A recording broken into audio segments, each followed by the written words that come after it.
Welcome to Marriage Heart to Heart. We're Tom and Alane Waters with Restoration International, and we're looking forward to our time together with you today. We're going to be talking about more life-changing, marriage-changing principles that will truly make you experience a marriage heart to heart. So we hope you have your pencil and paper ready to take some notes for those important principles today. We're talking about an enduring commitment today. That word, enduring, is a very important word, isn't it, dear? It's an absolute. It's a forever kind of word, an enduring commitment.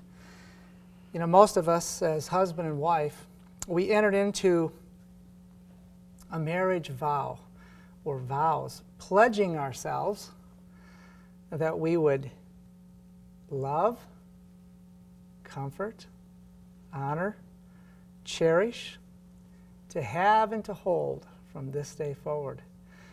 And these vows we solemnly promised were before God and man. We said more than that when we got married. That's right. Not only did we pledge ourselves, but we put conditions. We agreed to conditions upon those. For richer or for poorer, for better or for worse, in sickness and in health, till death do us part. That's right. That's complete. And I think that's important that we establish this enduring commitment, that it is a complete commitment. And I think it's important, as we're talking about this enduring commitment today, it's important to realize that this marriage vow was said before God. It's not just a vow that we made to each other, it was a vow to God. You know, and that, I think that the enduring commitment has lost some of its endurance in the day and age that we live in. This idea of till death do us part. I mean, we've known people, it has nothing to do with death that causes them to part. It might better have been said in their vows until you cross my will and I don't feel like living with you anymore, and that's the end of my vow. But that's not an enduring commitment. And we don't really live with a throwaway marriage today, even though it sometimes seems that way in our society. That's right. It's staggering when we think of the statistics between those marriages that are done in the Christian church that end in divorce and compare that with the world. They're one and the same. Yes. And it's sad because we have the answer in Jesus Christ. We have the answer to have a successful marriage as we learn to surrender our hearts to Him and allow Him to work in my heart and through me to you. In that process, then we can have that harmony in the marriage.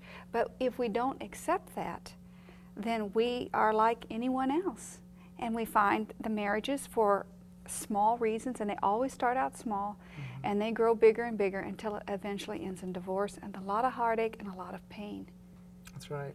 It's interesting when we go back, you know, to our parents' generation, and even back before that, 50 or 60 years ago, it was very unusual. It was not like it is today, where half or more of our marriages are ending in divorce. Why do you think it was that marriages back in those days just didn't break up as easily as they do today? I believe because this one factor that they knew when they spoke those words, that it was an enduring commitment. I am committing myself to love you, to honor you, to cherish you, to comfort you through our whole life together. There was no question that it's going to be until a certain point when I'm tired of you, or somebody comes along that I like better, or you're not the man I used to know. It comes to that commitment. And that's one thing that I think has been a blessing to us in our personal marriage. First of all, we had the example in our own parents. We saw our parents work through challenges and difficulties and not give up. And we saw those relationships last until death separated them. And that was a foundational point for us in our marriage. And I'm thankful to the Lord that we had that example. But even if we don't have that example, we can be the ones to make the change for our future generation. Amen. You know, it's sad that even in some of the weddings that are taking place today in young people, that even in the way the vows are said, it's interesting and in some cases tragic that some of these young people are actually writing their own vows, which I have nothing, you know, I'm not against writing our own vows. But what they're doing is they're taking out some of the enduring principles of this marriage relation. They are taking away from it and actually making it easier for them to get out of the marriage if things don't work. But regardless of what the vow says, it still stands before God. That's right. When we enter into that relationship in marriage, that's a commitment we've made with that person, but it's a vow before God that we will hold on to. And for us in our marriage, when we went through the early struggles in our marriage, that was an anchor point for us. It wasn't an option. I mean, we had disappointments. We were, you know, perhaps discontented or whatever our, you know, however we related to it. But it was not an option for us. We didn't consider that, oh, well, That's right. he's not treating me the way I thought he would treat me. I think I'm going to look for somebody else. I think that it's important that people understand that wherever you find yourself today in this enduring commitment, and that can be a lot of different places and circumstances, one of the things that you can do today is to reestablish those vows. That's right. You know, we've done that, and we want to encourage you that even though your wedding may have been, you know, 10 years ago, 5 years ago, 20 years ago, whatever it is, you can go back and you can reestablish those vows. You can make a commitment and find an anchor point that when the difficulties come, that you will not consider it an option, that you will step out of this marriage. You know, it's interesting that Ecclesiastes 9:9 says that we should live joyfully with the wife that we love. You know, that has become my experience with you, to live joyfully with you. And you know that there's nobody I'd rather be with than I you. know that. And I know it's a joy to live with me, even when I make some mistakes from time to time. You know, it's not that we have a perfect, flawless marriage, but we know Absolutely how not. to humble ourselves, to say, I'm sorry, to ask to be forgiven, and then move forward. right. And this is an important key, which we're going to actually talk about for a whole program just on that one topic alone. But it doesn't matter what our circumstances are. You know, we've all changed. And so change isn't the issue. I think of one person I know quite well. You know, her life was changed dramatically in an accident. And when the accident happened, you know, she was paralyzed from her waist down. That's a major change. And her words to her husband when he met her were, if you're going to leave me now. I remember that. And sadly, he left. I mean, that's almost beyond comprehension. It was shocking. It's shocking. This is when he needed to, more than at any time, reach out and love and serve his wife. And she has spent the rest of her life as a single woman because she changed. Change isn't the issue. We're always changing. Change right. for the good or for the bad, physically or whatever.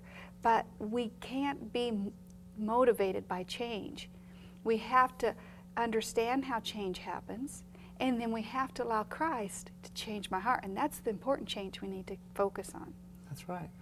You know, the sad thing about that illustration, that family that we know personally, the change represented to him what he thought would affect his career, and she no longer fit his lifestyle. So it was all a me focus then. Yeah, he was in the me focus, like what we were talking about before, the me focus, and he would not choose to move out of that, nor would he choose to recognize that no matter what difficulties, no matter what misunderstandings, no matter what painful circumstances we go through, that unless we have a biblical basis, and I know this is not popular today, even in Christianity, That's unless right. we have a biblical basis for divorce, which is very clearly defined in the Bible, okay? Very clearly defined as adultery. Unless we have that biblical basis, we don't need to even start thinking about getting out of a marriage relation. That's right. We have the opportunity to begin to change and work on it, to improve it, and not to let it be destroyed. We certainly could have gone down that track in our own marriage. Yeah, if we didn't have that anchor point at the beginning, that enduring commitment, That's right. I don't know if we would have lasted a year, honey. That's right. I don't know, some of our viewers may not have seen that program, but I tell you, as we were learning to become one, it was not what some would call a marriage made in heaven. We knew it was. We knew it was, but it we didn't weren't appear living that it. way on the outside, did it? No. And so we could have gone down that very same thought process, and it's what leads many people into that fatal cycle that ends in divorce. And it wasn't an option for us. And I'm thankful it wasn't an option for us, because we knew that God had brought our lives together. And we also know couples that we know personally, that we've counseled with, who felt they had nothing in common, everything had turned, and yet those same people are now deeply in love and so thankful that they did not take the option of divorce. That's right. And even couples where an adulterous relationship has happened in the marriage, we've seen those couples who are willing to let God heal and restore that home. Amen. And many homes. And so just because there is a biblical reason doesn't mean that it's the only option that we have. We can also choose to go and allow Christ to heal our heart and heal that That's right. home. And it's a beautiful testimony. And yes, trust can be regained, and the home can be secure in love.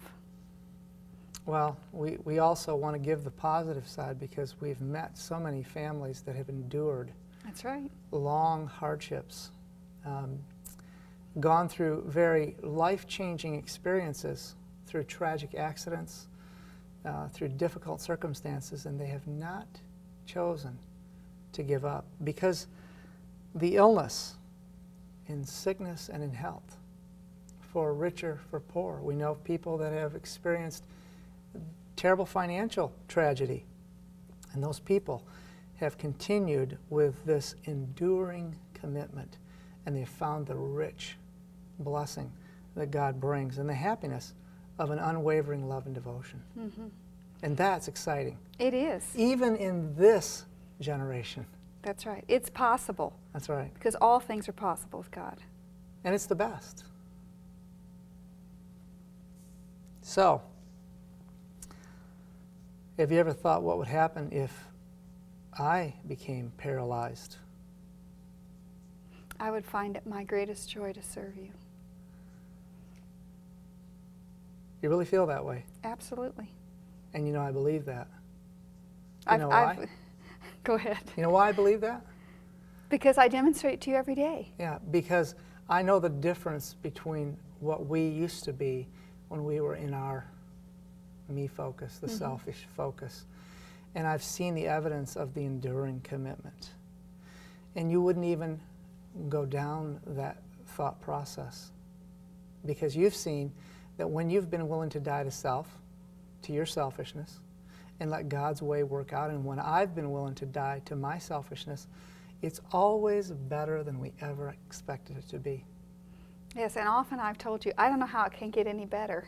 Sometimes I tell you, I don't even know how I can express my love to you more. And you know, we don't live in paradise. We still have challenges and trials like every couple faces, from outside and sometimes from within ourselves. But we've seen the joy of allowing Christ to work in our hearts and to keep us as one couple happy before the Lord. And what a blessing that happiness is. But we need to take a break right now. And when we come back, we're going to be talking about how the 1 Corinthians experience, that love chapter, how it affects our enduring commitment to one another. We want a marriage that lasts forever.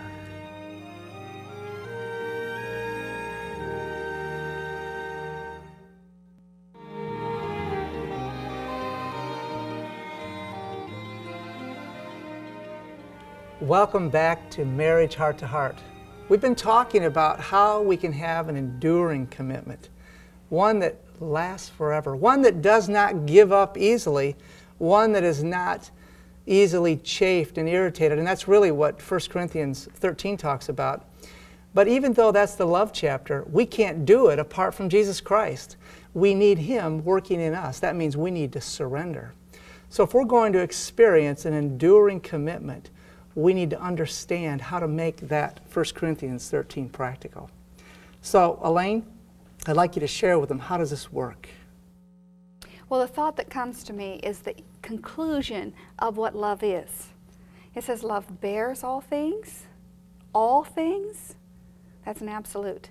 Love believes all things. It hopes all things and it endures all things. And we have to begin to put our focus there in that area. That's what true love is. I'm not capable of generating that love in myself. My human love doesn't bear all things. My human love doesn't believe all things. I certainly don't hope all things, and I don't endure all things. But by asking God to put His love in my heart, I have the ability, because my weakness is now made perfect in His strength. And Amen. Through Him, I can receive that divine love in my heart, that no matter what happens, whether how little or how big, that love can still be in my heart. And many times, when it's the little things, again, that's the little things that trip people up. And for you viewers out there, you know from your personal experience, it's the little things that cause the greatest agitation. It's not the major crisis that happens once or twice in 3 years. It's the little day-to-day things that get under our skin and irritate us, that begin to destroy us as couples. And so that's where God's love needs to operate, is in the day-to-day little things. Amen. And so for me, what I have found helpful is when I start to feel my human love failing, I ask God to give me His love that will hope and believe and endure and bear all things. Not because you're a bad person, but because so often it's my own perspective that's off. And when I pray that kind of prayer, I see a difference in the circumstances. I see a difference in you, because now I'm seeing you through His eyes and not just my eyes. I appreciate that, dear. And I obviously am receiving the benefit from that when that happens. I too have found the blessing in asking God, as I have my quiet time with the Lord in the morning, Lord, put in me your heaven-born love, because this does not happen for us naturally or spontaneously. Our human love does wear very thin. Our human love, and I've often said, you know, our human love works well when everything seems to look right, feel right, smell right. Everything is perfect. When I'm perfect, You huh? know, and that's not where real love needs to endure. That's right. It's not hard to endure there. And so we do need to pray. You know, Jesus said, without me ye can do nothing. And we've all proved it. Oh, we have proved it. And why not get out of some of these ruts and start working with Christ to have this enduring commitment, rekindle this enduring commitment. That's right. And one of the things that I think is important that I know I have done, and we've talked about it some together too, we've done together as a couple, we've identified the weak areas in our marriage. That's right. that has caused us to stumble, that has caused us to have human love wear thin, shall I say. We've identified those areas, and then we've looked to strengthen those areas. So that's one thing that has really helped us. But if I begin to focus on all the things that you do in our marriage that causes our marriage to be weak, I'm in trouble. Because then the focus is all you, and it's, you know, what you've done, and I'm not really allowing God to show me my part. I can't change you. And this is very important, because this is an area that happens in marriages. They want to try to change the other person to make them just perfect to fit what I want. I can't make you what I want. I can only let God change me to be what He wants me to be for you. So identifying those weaknesses have been more beneficial on my part, to see my weaknesses in this and not focus on your weaknesses, and ask the Lord to change my weaknesses. That's one area. And then also on the positive, and I think for every negative thing we identify, we have to identify and look for the positive, and that's where many couples don't spend enough time. That's right. It becomes a very negative focus. In fact, some of the things that we've heard, well, we just don't see anything eye to eye. Now, that really wasn't the way it was when you were courting one another, when you were having that wonderful time together and you couldn't wait to be married. Somewhere between I do and where it is now, where I don't feel like it anymore, somewhere in between those 2 points, some things started happening. We just don't see anything eye to eye. Well, that's because if the eyes are focused on me and your eyes are focused on you, we're not going to see anything eye to eye. And so, or people say, you know, we just can't agree anymore. We just don't seem to be able to agree on things anymore. We can't come to decisions. I know some women have told me, he just doesn't take any time for the kids. He's just totally removed from the family. It's like he's living a life and the rest of us are out here. But rather than condemning him for that and ending a marriage over that, let's look for ways to draw him in. What can we do as wives? What can we do as mothers with our children to encourage father and husband to want to be a part of the family?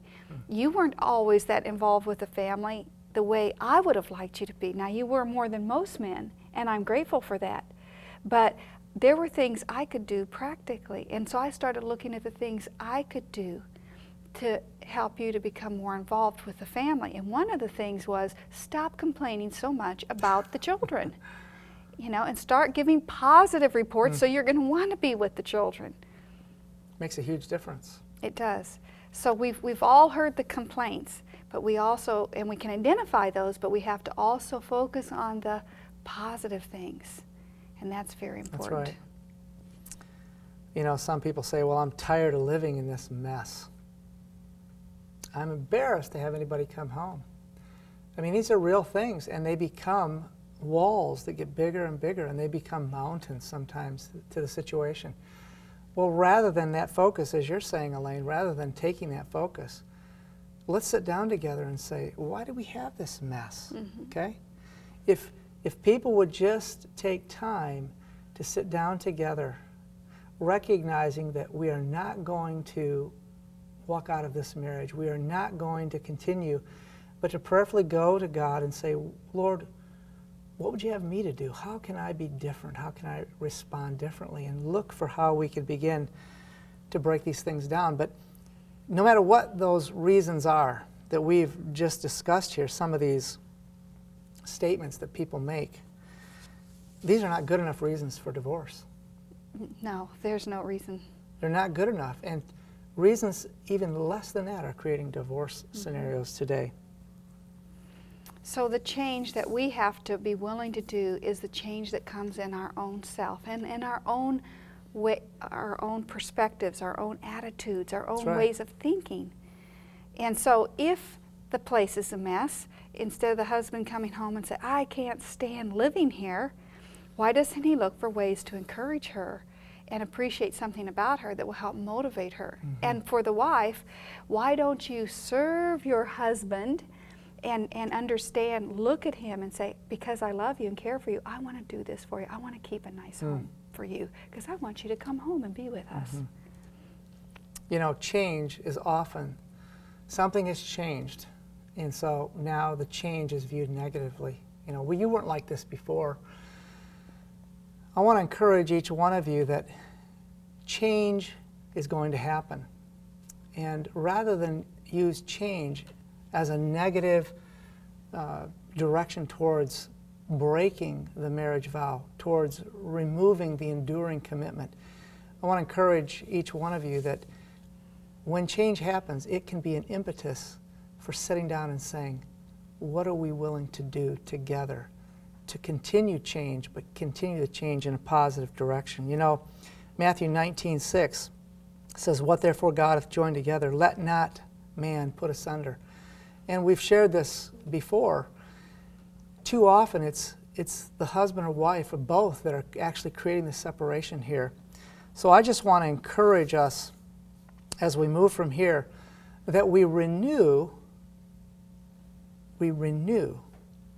if we haven't for a long time, that enduring commitment. Go back and look at those marriage vows. Go back to what we've pledged and really renew that. If you need to, take your wife by the hand and go back and renew those vows. So that's a challenge to them, right? That's a personal challenge. We've done that ourselves, and we still do that. We just celebrated our 25th wedding anniversary, and we renewed them all over again. That's right. And we don't have to wait till our anniversary. It can be a daily renewal in the heart and an expression to the other person. And then we have to also look for those areas in myself that have weakened that commitment. Not in you, but in myself. That's right. And what am I willing to do? What are you willing to do to change that? Find those areas, identify those areas, and then ask God to change your heart that you can be a positive influence in the marriage. And then it's very good to also go back and talk about the things we've done right. That's right. Where we've really strengthened the commitment and encourage each other in that. And I think the best thing that we can do in the marriage, in renewing that pledge, is to start with the encouraging things first. Absolutely. Honey, would you like to close us as we pray together? Father, help us to make this commitment again to you and to each other, that we will be in our marriage forever. And we thank you in Jesus' name, amen. We'll look forward to seeing you next time when we talk about what is true love. We want you to experience a marriage heart to heart. And we know that that is possible through Jesus Christ. May God bless you.